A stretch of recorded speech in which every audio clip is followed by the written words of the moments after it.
a equal to x belongs to n যেন x square less than or equal 16, b equal to x belongs to n যেন x মৌলিক সংখ্যা এবং x less than 5 হলে power of a বাদ b এর উপাদান সংখ্যা কত? প্রথমে আমরা a সেট নির্ণয় করি। a সেটটি হচ্ছে x belongs to n, মানে x একটা এমন একটা স্বাভাবিক সংখ্যা যার বর্গ 16 সমান বা 16 চেয়ে ছোট।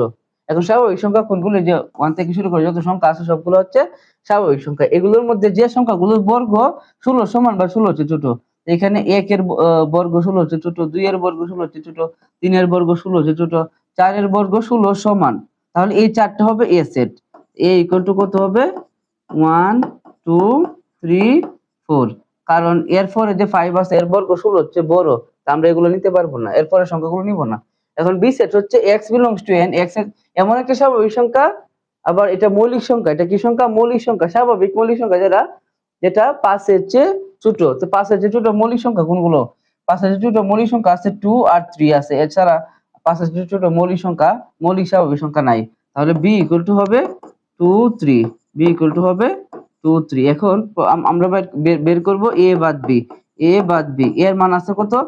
1 2 3 4, আর যে বাদ b এর মান আছে কত? 2 3। এখন বাদের পরে যা থাকবে সব বাদ, বাদের পরে যেগুলো থাকবে সংখ্যাগুলো সবগুলো বাদ। তাহলে আবার এই পক্ষের সাথে এই পক্ষে যেগুলো মিলবে সেগুলো বাদ, তাহলে এটা বাদ এটা বাদ, থাকতেছে এই পক্ষে হচ্ছে 1 4। এখন আমরা জানি, এখন আমরা বের করব পাওয়ার অফ a বাদ b। আমরা জানি পাওয়ার অফ a বাদ b মানে হচ্ছে a বাদ b এর উপসেট। a বাদ b এর উপসেট সংখ্যা বের করার সূত্র হচ্ছে 2 টু দি পাওয়ার n, অর্থাৎ n হচ্ছে যে সেটের উপসেট সংখ্যা বের করব সেই সেটের উপাদান সংখ্যা। এখানে উপাদান সংখ্যা আছে 1 2, তাহলে n এর মান হবে 2, 2 স্কয়ার মানে হচ্ছে 4, অর্থাৎ 4 আছে খ নাম্বার অপশনে।